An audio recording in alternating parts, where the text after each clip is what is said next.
السلام عليكم. لا تنسوا الاعجاب بالفيديو والاشتراك في القناة تشجيعا لنا لنستمر بنشر المزيد إن شاء الله. إلى جديد ملف الصحراء المغربية، حيث أكد الممثل الدائم للمغرب لدى الأمم المتحدة السفير عمر هلال أن إنهاء الاستعمار في الصحراء المغربية قد تم بشكل نهائي وبمقتضى اتفاق مدريد عام 1975 ومصادقة الجمعية العامة للأمم المتحدة على هذا الاتفاق.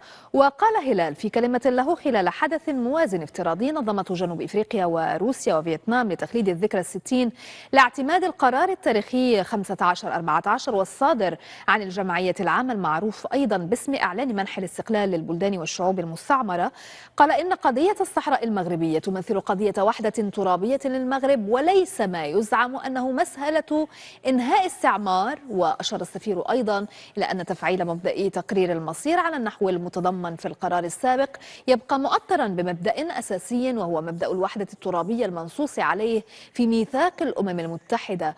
وقد أبرز هلال أن هذا القرار لا يتعلق فقط بتقرير المصير بل أيضا باحترام السلامة الإقليمية للدول ووحدتها وسيادتها. تمديد جديد للإجراءات الاحترازية على مستوى مدينة الدار البيضاء الكبرى ولمدة 4 أسابيع إضافية. الحكومة المغربية أعلنت اليوم أن هذا التمديد سينطلق ابتداء من يوم الأحد 20 من دجنبر الجاري على الساعة 9 ليلا. وقد أوضح بلاغ صادر للحكومة أنه سيتم الإبقاء على هذه الفترة على جميع التدابير الاحترازية والتي تتجلى في منع جميع أشكال التنقل الليلي ما بين الساعة 9 مساء و6 صباحا باستثناء التنقلات لأسباب صحية ومهنية، بالإضافة إلى إلزامية التوفر على رخصة استثنائية للتنقل من وإلى العملات والأقاليم المذكورة مسلمة من طرف السلطات المحلية المختصة. كما تشمل هذه الإجراءات الاحترازية إغلاق ملاعب القرب والمنتزهات، وسيتواصل إغلاق المطاعم والمقاهي والمتاجر والمحلات التجارية الكبرى على الساعة 8 مساء. ويشمل هذا القرار أيضا توقيف التنقل عبر الحافلات، حافلة النقل العمومي والترامواي على الساعة 9 مساء، وإغلاق أسواق القرب على الساعة 3 زوالا. وأشار ذات المصدر إلى أنه سيتم الإبقاء أيضا على مختلف التدابير الاحترازية المعلن عنها سابقا من إغلاق للحمامات وقاعات الرياضة ومنع التجمعات التي تزيد عن 10 أشخاص. أما فيما يتعلق بجديد الوضع الوبائي في المغرب، فقد أعلنت وزارة الصحة المغربية عن تسجيل 2647 إصابة جديدة بفيروس كورونا مقابل تعافي 2727 شخصا. أما فيما يتعلق بالوفيات فقد تم تسجيل 50 حالة وفاة خلال 24 ساعة.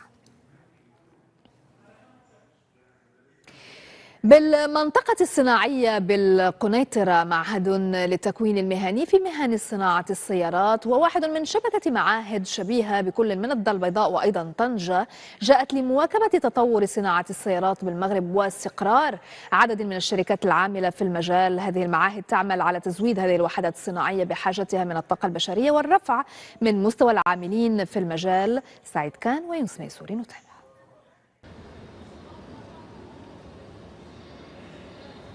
قاطرة صناعة السيارات التي انطلقت بالمغرب منذ سنوات تواصل المسير بثبات نحو المستقبل، مسيرة بفضلها ظهر الوجود جيل جديد من مؤسسات التكوين المهني متمثلة في معاهد التكوين في مهن صناعة السيارات. هنا بالمنطقة الصناعية بالقنيطرة يتموقع هذا المعهد الذي يوفر لشركات صناعة السيارات حاجيتها من الكفاءات في مجالات متعددة. On peut parler de 3 types d'activités. Le premier type d'activité, ce sont des formations diplômantes. نستطيع الحديث عن 3 أصناف من الأنشطة. الصنف الأول هو التعليم العالي لمدة 2 سنين، والميزة الأساسية هي مستوى الإدماج الذي يتجاوز 97%. وفي هذا المسار التكويني الخريجين يستطيعون مواصلة تعليمهم سواء في سلك الإجازة أو الماستر أو شهادة الهندسة. Soit au licence, soit au master ou diplôme d'ingénieur. إضافة للتقنيين المتخصصين يعمل المعهد على تخريج دفعات من العمال لفائدة الوحدات الصناعية الجديدة عبر تكوينات تمتد من 2 إلى 3 أسابيع في مهن مختلفة كحياكة مقاعد السيارات وتركيب الأسلاك والحدادة وتركيب المحركات وغيرها. إضافة إلى تكوينات مستمرة من يوم واحد إلى يومين مخصصة للعاملين في شركات صناعة السيارات، تكوين مهني يشرف عليه طاقم من الأساتذة المتمكنين وذوي الخبرة المهنية. الاغلبيه ديال المكونين ديالنا اولا هما كاملين حاصلين على شواهد مستوى باك بلس 5، وايضا الاغلبيه ديالهم عندهم خبره طويله في الميدان قبل ما يكونوا مكونين قبل بعدا دازوا في الشركات، خدموا في شركات، ولا بليبار داروا تكوينات خارج ارض الوطن، وتنديروا تكوينات مستمره بشكل مستمر باش دائما نكونوا على اطلاع على الجديد ودائما تكون الكفاءه عند المكونين ديالنا. On a envoyé les formateurs pour des formations en Europe, principalement en France. بعثنا المكونين تدريبات بأوروبا خصوصا بفرنسا والبرتغال وإسبانيا، تدريبات ل10 أسابيع، ثم تم الاعتراف بهم من الأكاديمية الصناعية لمجموعة بيجو سيتروين، بما يمكنهم من التدريب ليس فقط بقنيطرة ولكن يمكنهم التدريب حتى بفرنسا والبرتغال والصين أو البرازيل أو أي مكان يوجد به مصنع لبيجو سيتروين. On peut identifier une usine de PSA. عبر شراكتها مع الوكالة الوطنية لإنعاش التشغيل والكفاءات، تعمل معاهد صناعة السيارات على الانفتاح على الراغبين في ولوج هذه المهن على المستوى الوطني. وجودنا بالمعهد صادف حضور مجموعة من الشباب القادمين من مدينة أكادير للتكوين في مهن تفتح أمامهم أبواب المستقبل. جيت مدينة أكادير من بعد ما دوزت مجموعة من الاختبارات في أنابيك، جينا هنا للقنيطرة إفميا ندوزو دي فورماسيون و ميتي مونتاج اي فوالا. فريمون انا فرحانه بهذا الشيء. جينا هنا لمدينه قنيطره كندوزو فورماسيون لمده ديالها 3 ديال الاسابيع باش تخول لينا ناخذوا بزاف ديال المؤهلات وبزاف ديال الاكسبيريونس باش ندخلوا للشركه ديال بي اس ا. وانا جيت سعيد على الظروف اللي كتمر فيها هاد الفورماسيون. المجال اللي كنخدموا فيه حنا هو لا بانتور اللي كتكون فيه بزاف ديال لي بوست اللي هو من تريتمون دو سيرفاس جوسكا للستراج والكونترول الفينيسيون.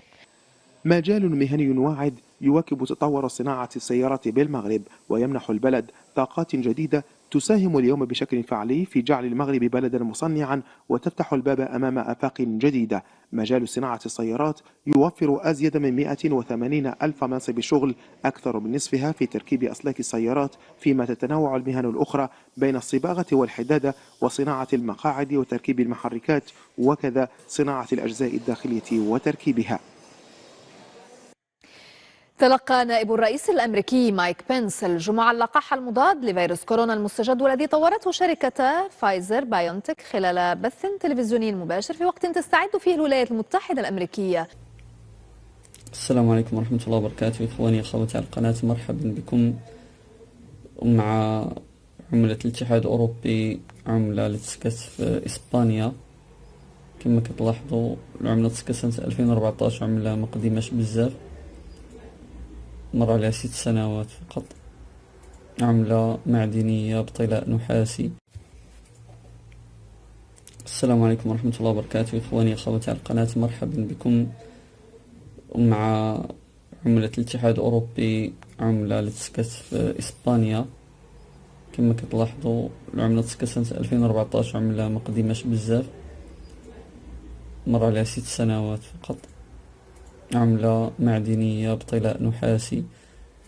كما كتلاحظوا أغلب العملات الجديدة كيعتمدوا في هذا الطلاء النحاسي بدلا من معدن النحاس، من أجل توفير هذا المعدن، يعني معدن النحاس اللي هو كيحتل الرتبة الثالثة من حيث النفاسة ديال المعادن بعد معدن الذهب والفضة. كما كتلاحظوا عملة من فئة 5 سنت، وهنا رمز الاتحاد الأوروبي. أتمنى إخواني تستافدوا معنا في القناة. صلوا على الحبيب عليه الصلاة والسلام، حافظوا على الصلوات في أوقاتها، فهي رأس مال كل عبد وهي أول ما يسأل عنه العبد يوم القيامة. أكثروا من ذكر الله، وإلى فيديو آخر جديد. السلام عليكم ورحمة الله وبركاته.